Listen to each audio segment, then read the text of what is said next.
বিসমিল্লাহিররহমানিররহিম। আসসালামু আলাইকুম। National girls college আয়োজিত এনআইজিসি হোম কলেজের পক্ষ থেকে সবাইকে স্বাগত। আমি নাহিদ সুলতানা, সমাজবিজ্ঞান বিষয় প্রভাষক। আজকের পাঠের বিষয় সামাজিক প্রতিষ্ঠানের ধারণা, গুরুত্ব এবং বৈশিষ্ট্য। প্রিয় শিক্ষার্থী, আমরা মানুষ, আমরা সামাজিক জীব, আমরা সমাজে বসবাস করি। সমাজে বসবাস করতে যে আমাদের যে প্রয়োজনের তাগিদেই আমরা কিছু নিয়ম নীতি অনুসরণ করি অথবা মেনে চলি। তারই প্রেক্ষিতেই সামাজিক প্রতিষ্ঠান গড়ে ওঠে।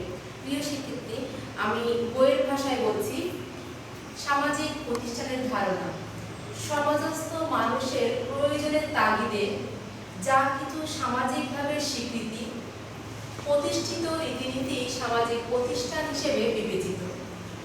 বিশেষভাবে বলা যায়, সমাজ ব্যক্তিবর্গের বিভিন্ন প্রয়োজন ও চাহিদা মেটানোর জন্য সামাজিক রীতিনীতি, প্রথা, নিয়মকানুন সামাজিকভাবে স্বীকৃতির আশ্রয় গ্রহণ করা হয়, তাকে সামাজিক প্রতিষ্ঠান বলে।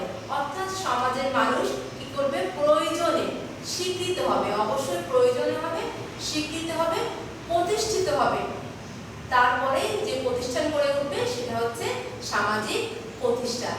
প্রিয় শিক্ষার্থী, সামাজিক প্রতিষ্ঠান সম্পর্কে ম্যাকগাইভার ও পেজ বলেছেন, দলীয় কার্যাবলীর বৈশিষ্ট্য হিসাবে প্রতিষ্ঠান হচ্ছে প্রতিষ্ঠিত নিয়মকানুন ও শর্তাবলী। মনে রাখবে, দলীয় কার্যাবলী অর্থাৎ আমরা যখন সামাজিক প্রতিষ্ঠান গড়ে ওঠে, অবশ্যই একা একা ওঠে না বা একার জন্য ওঠে না। প্রত্যেকটা বিষয় একটা দল, সংঘ বা সমিতির মাধ্যমে দলীয়ভাবে যে কার্যক্রমটা করা হয় সেটাই কিন্তু সামাজিক প্রতিষ্ঠান। প্রিয় শিক্ষার্থী, হার্টন এবং হার্ন তাদের সোশিওলজি গ্রন্থে বলেছে, সামাজিক প্রতিষ্ঠান হলো সামাজিক সম্পর্কের এক সুসংগঠিত ব্যবস্থা, যার মাধ্যমে সমাজস্থ মানুষের কিছু মৌলিক প্রয়োজন পূরণ হয়ে থাকে, যেখানে সাধারণ কিছু নিয়ম কানুন ও প্রথা পদ্ধতি বিকাশের মাধ্যমে স্থায়িত্ব লাভ করে। প্রিয় শিক্ষার্থী, দেখো, সামাজিক প্রয়োজন থাকবে, সুসংগঠিত থাকবে, সমাজের সদস্য সেটা মেনে চলবে এবং মেনে চলার উদ্দেশ্যে যে নিয়ম কানুনটা প্রতিষ্ঠিত হবে সেটা অবশ্যই সমাজ উপযুক্ত হবে। সমাজকে সুশৃঙ্খল করার উদ্দেশ্য নিয়ে যে নিয়ম নীতি আমরা পালন করব সেটা হচ্ছে সামাজিক প্রতিষ্ঠান। প্রিয় শিক্ষার্থী, এবার আমরা জেনে নিই সামাজিক প্রতিষ্ঠানের কিছু বৈশিষ্ট্য। আমি প্রথম বৈশিষ্ট্য করছি, সামাজিক প্রতিষ্ঠানসমূহ হলো সমাজস্থ মানুষের নিয়ন্ত্রণ করার উদ্দেশ্যে উপায় বিশেষ। দেখো, সামাজিক প্রতিষ্ঠানের যে নিয়ম আছে, কি জন্য নিয়মটা তৈরি করে? অর্থাৎ সমাজকে অবশ্যই সুশৃঙ্খল করার জন্য তৈরি করে। একটা সমাজ যখন বিশৃঙ্খলা হয়ে যায়, যেখানে সামাজিক প্রতিষ্ঠানের নিয়ম নীতি প্রতিষ্ঠিত হয় না, সেই সমাজে কিন্তু নিয়ন্ত্রিত নয়, বিশৃঙ্খল। এই জন্যই অবশ্যই সেটা একটি নির্দিষ্ট উপায়ে উদ্দেশ্য নিয়েই সামাজিক বৈশিষ্ট্য ধারণ করে। দ্বিতীয় হচ্ছে, সমাজস্থ ব্যক্তিবর্গের সম্মিলিত কার্যকলাপের উপর সামাজিক প্রতিষ্ঠানসমূহ নির্ভরশীল। আমি আগেই বলেছি, সামাজিক কার্যক্রম অবশ্যই একজনের না, সবাই সম্মিলিত প্রচেষ্টায়, সম্মিলিত যে নিয়ম নীতিগুলো আমরা পালন করি সমাজের, সেটাই কিন্তু সামাজিক প্রতিষ্ঠান হয়ে গড়ে ওঠে। অর্থাৎ যে একটা নিয়ম যেটা সমাজের একজন বা দুইজন পালন করে, সেটা কিন্তু সামাজিক প্রতিষ্ঠান হিসেবে গড়ে ওঠে না। সামাজিক প্রতিষ্ঠানে সেটাই গড়ে ওঠে যেখানে সমাজের মানুষ, সকল মানুষই সেই নিয়ম কানুনগুলো সঠিকভাবে পালন করে এবং সমাজের জন্য যেটা উপযোগী। তৃতীয় নম্বর পয়েন্টে দেখা আছে, সামাজিক প্রতিষ্ঠানের সাথে সংযুক্ত থাকে কিছু সুনির্দিষ্ট পদ্ধতিগত বিষয়। অবশ্যই সামাজিক বৈশিষ্ট্যের ভিতরে অন্যতম হচ্ছে পদ্ধতি। প্রত্যেকটা বিষয় তখনই আসবে যখন পদ্ধতি নির্বাচনের মাধ্যমে সমাজকে সুপ্রতিষ্ঠিত করা যাবে। চতুর্থ হচ্ছে, সামাজিক প্রতিষ্ঠান সমাজে প্রচারিত প্রথা ও সংস্কারের উপর নির্ভরশীল। এটা অবশ্যই তোমাদের নজরে আসবে।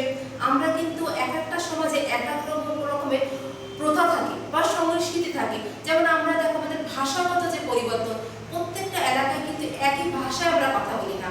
বা এখন দেখো একটা প্রথা, যেমন আমরা ধরতে পারি বিবাহ হওয়ার পরে একজন মেয়ে একজন ছেলের পরিবারে সমাজে যান, কিন্তু খেয়াল করবেন কিছু সমাজে কিন্তু তার ব্যতিক্রম হয়। কেমন?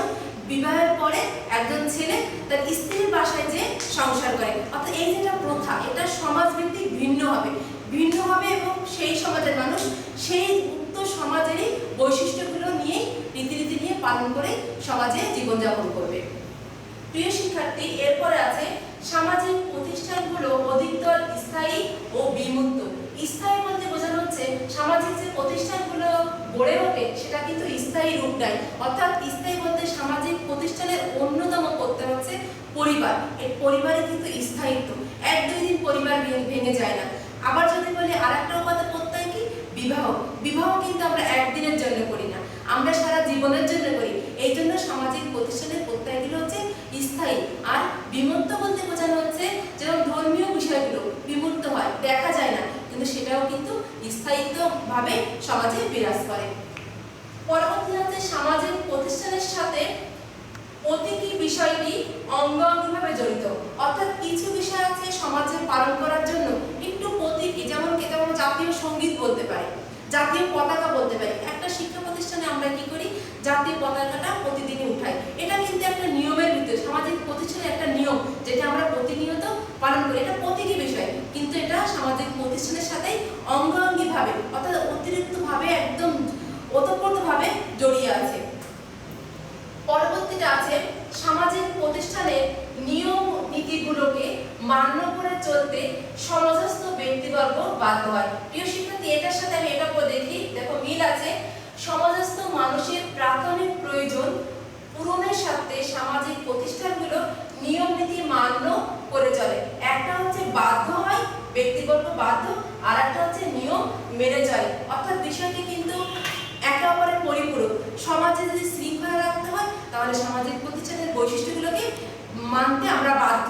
আবার কি, আমরা যদি প্রাথমিক যে আমাদের প্রয়োজন আছে এই প্রয়োজনগুলো মেটানোর জন্যও কিন্তু সামাজিক বৈশিষ্ট্যগুলো আমাদের মানতে হয়। এই যেগুলো বৈশিষ্ট্য বললাম এগুলো হলো সামাজিক প্রতিষ্ঠানের বৈশিষ্ট্য।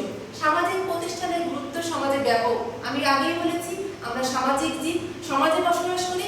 সামাজিক প্রতিষ্ঠানের প্রত্যেকটা বিষয়ে আমাদের অনেক গুরুত্বপূর্ণ বিষয়, যে গুরুত্বপূর্ণ বিষয়কে ধারণ করে নিয়ম নীতিগুলো আমরা পালন করে কিন্তু সমাজে বসবাস করি, তবেই সমাজ সুন্দর হয়ে ওঠে। সামাজিক প্রতিষ্ঠানের গুরুত্বই প্রথমে আমি বলবো প্রতিষ্ঠান। সামাজিক প্রতিষ্ঠানের প্রতিষ্ঠান হচ্ছে 5 ভাগে ভাগ করা যায়। প্রিয় শিক্ষার্থী, তোমাদের বোঝার জন্য আমি 5টা ভাগ লিখেছি, যেমন সামাজিক প্রতিষ্ঠান, অর্থনৈতিক প্রতিষ্ঠান, রাজনৈতিক প্রতিষ্ঠান, শিক্ষামূলক প্রতিষ্ঠান, ধর্মীয় প্রতিষ্ঠান, এর বাইরেও আছে সাংস্কৃতিক প্রতিষ্ঠান। খেয়াল করবেন সামাজিক প্রতিষ্ঠানের যে গুরুত্ব, প্রত্যেকটা যে অন্যান্য যে প্রতিষ্ঠানগুলো আছে প্রত্যেকটাই গুরুত্ব সামাজিক প্রতিষ্ঠানের ভিতরেই জড়িত থাকে। প্রিয় শিক্ষার্থী, আমি আরেকটু ব্যাখ্যা করে বোঝাই। সামাজিক প্রতিষ্ঠানের গুরুত্বপূর্ণ প্রত্যয় হচ্ছে পরিবার, আর পরিবারের মাধ্যমে আমরা কি হই? আমরা জন্মগ্রহণ করি, আমরা সেখানে বড় হই, আমাদের চাহিদা, আমাদের যে দুঃখ কষ্ট সুখ আনন্দ তৃষ্ণা সবকিছুই কিন্তু একটা পরিবারের মধ্য দিয়ে আমাদের গড়ে ওঠে। অর্থাৎ একটা শিশুর জন্ম থেকে মৃত্যু পর্যন্ত যে বিকাশটা সম্পূর্ণটাই কিন্তু গড়ে ওঠে পরিবারের মধ্য দিয়ে। পরিবারের সাথে সাথে কিন্তু আমাদের আছে হচ্ছে কি বিবাহ, অর্থাৎ বিবাহের মাধ্যমে কিন্তু একটা সমাজের শৃঙ্খলা বজায় রাখা সম্ভব হয়। এই যে বিবাহ সম্পর্কে যে নিয়ম নীতিগুলো আছে এর মধ্য দিয়ে কিন্তু সামাজিক প্রতিষ্ঠানের গুরুত্বটা বেড়ে ওঠে। প্রিয় শিক্ষার্থী, খেয়াল করবেন সামাজিক প্রতিষ্ঠানে মানুষ কিন্তু সামাজিক প্রতিষ্ঠানের মূল পথটা হচ্ছে মানুষ। আর মানুষের আমাদের যে সুপ্ত যে মানুষের যে জ্ঞান থাকে, যে ক্ষমতা থাকে, সেটা বিকশিত হয় কিন্তু শিক্ষার মাধ্যমে। এজন্যই সামাজিক প্রতিষ্ঠানের সাথেই কিন্তু শিক্ষার যে প্রতিষ্ঠান এটা গুরুত্বপূর্ণ। অর্থাৎ একটা মানুষকে সমাজের উপযুক্ত করে গড়ে তুলতে অবশ্যই শিক্ষার প্রয়োজন। শিক্ষার মাধ্যমে কিন্তু একজন মানুষ আর একটা সমাজে উপযুক্ত হয়ে গড়ে ওঠে, অর্থাৎ তার সুপ্ত যে জ্ঞান আছে, যে ক্ষমতা আছে, সেটা বিকশিত হয় এবং সমাজকে আরো উচ্চ পর্যায়ে নিয়ে যায়।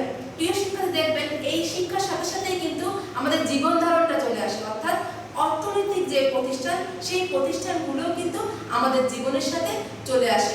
অর্থাৎ আমরা যে জীবন ধারণ করব এই জীবন ধারণের জন্য কিন্তু অর্থের প্রয়োজন। এই অর্থের যে ব্যয় করব, কিভাবে আমরা রোজগার করব, এটার সকল দিক কিন্তু সামাজিক প্রতিষ্ঠানের নিয়ম নীতির সাথে ব্যাখ্যা বিশ্লেষণ করা হয়। অর্থাৎ সামাজিক প্রতিষ্ঠানের সাথে কিন্তু অর্থনৈতিক প্রতিষ্ঠানটাও জড়িত এবং এভাবেই সমাজকে আরো সুন্দর করে তোলে। এটার সাথে আমরা বলতে পারি মানুষ সামাজিক জীব, সামাজিক জীবের কিন্তু মননশীলতা দরকার, অর্থাৎ বিনোদনের দরকার। বিনোদন না হলে কিন্তু একঘেয়েমি জীবন আমাদের ভালো লাগে না। এজন্য কি হয়, সামাজিক প্রতিষ্ঠানে কিছু নিয়ম আছে, যেমন আমরা পার্ক বলতে পারি, বিতর্ক প্রতিযোগিতা বলতে পারি, সিনেমা বলতে পারি, যার মাধ্যমে আমাদের কি হয়, আমাদের মননশীলতা, আমাদের যে মানসিক চাহিদাগুলো পূরণ হয়। এটাও কিন্তু সামাজিক প্রতিষ্ঠানের মাধ্যমে গড়ে ওঠে। প্রিয় শিক্ষার্থী, খেয়াল করবেন এটার সাথে আছে যে কিছু সরকারি বেসরকারি প্রতিষ্ঠান, অর্থাৎ সরকারি কিছু প্রতিষ্ঠানে কিন্তু আমাদের সামাজিক এই প্রতিষ্ঠানের নিয়ম নীতিতে সাহায্য করে এবং যার মাধ্যমে সমাজ সুন্দরভাবে গড়ে ওঠে। আবার কিছু আছে বেসরকারি, এই সরকারি ভিতরে কিছু আইন কানুন আছে, যেমন আমরা আইন প্রণয়ন করি যার মাধ্যমে সমাজে শৃঙ্খলা বজায় থাকে। এর বাইরে আমাদের আরেকটা আছে হচ্ছে ধর্মীয় প্রতিষ্ঠান। সামাজিক প্রতিষ্ঠানকে আরো সুন্দর এবং সমাজকে আরো সুসংগঠিত করতে হলে অবশ্যই ধর্মীয় চেতনা আমাদের দরকার হয়, অর্থাৎ ধর্মীয় চেতনার মাধ্যমে কিন্তু আমাদের মন আসলে জাগ্রত হয়। যখন ধর্মীয় চেতনায় আমরা জাগ্রত হই তখনই কিন্তু আমরা সমাজের প্রতি দুর্বল হয়ে পড়ি এবং ভালো মন্দের উপর দুর্বল হয়ে পড়ি।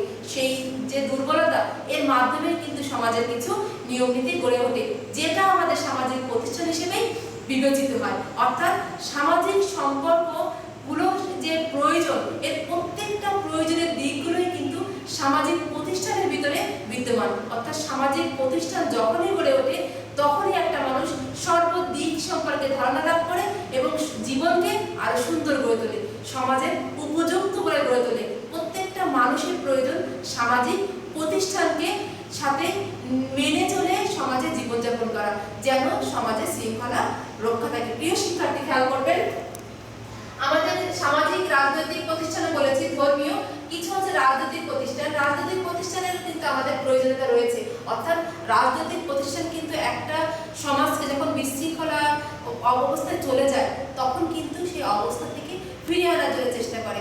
এই জন্য রাজনৈতিক প্রতিষ্ঠানও কিন্তু সামাজিক প্রতিষ্ঠানকে গড়ে তুলতে হলে, সামাজিক প্রতিষ্ঠানকে প্রতিষ্ঠিত করতে হলেও এখানে প্রয়োজন। আজকের বিষয়বস্তু ছিল হচ্ছে সামাজিক প্রতিষ্ঠানের ধারণা। প্রিয় শিক্ষার্থী, আমি বলেছি সামাজিক প্রতিষ্ঠানের দুইটি সংজ্ঞা আমি এখানে আলোচনা করেছি। বৈশিষ্ট্য, সামাজিক বৈশিষ্ট্যের 8টা পয়েন্ট আমি এখানে আলোচনা করেছি। সামাজিক প্রতিষ্ঠানের গুরুত্ব আমি প্রথমে যে ব্যাখ্যা করেছি, প্রতিষ্ঠানকে 5টি ভাগে ভাগ করা যায়। এই 5টি ভাগের সাথে কিভাবে সামাজিক প্রতিষ্ঠানের গুরুত্ব জড়িয়ে আছে সেই বিষয়টি আমি একে একে ব্যাখ্যা করেছি। প্রিয় শিক্ষার্থী, আমরা সামাজিক জীব, আবারও বলছি সমাজে বসবাস করার জন্য, সমাজের উপযুক্ত হয়ে ওঠার জন্য, সমাজকে আরো উচ্চ পর্যায়ে নিয়ে যাওয়ার জন্য অবশ্যই আমাদের সামাজিক প্রতিষ্ঠানের প্রয়োজন, আর সামাজিক প্রতিষ্ঠানের বৈশিষ্ট্যগুলো আমাদের মেনে চলার প্রয়োজন। প্রিয় শিক্ষার্থী, আজকের ক্লাস থেকে যদি তোমাদের কোনো সমস্যা থাকে তোমরা যোগাযোগ করবে এই নম্বরে 01741603360। এছাড়াও ফেসবুক বা মেসেঞ্জারে যোগাযোগ করবে। প্রিয় শিক্ষার্থী, আজ এই পর্যন্তই। ভালো থাকো, সুস্থ থাকো, নিরাপদে থাকো, পাঠের সাথে থাকো। আল্লাহ হাফেজ।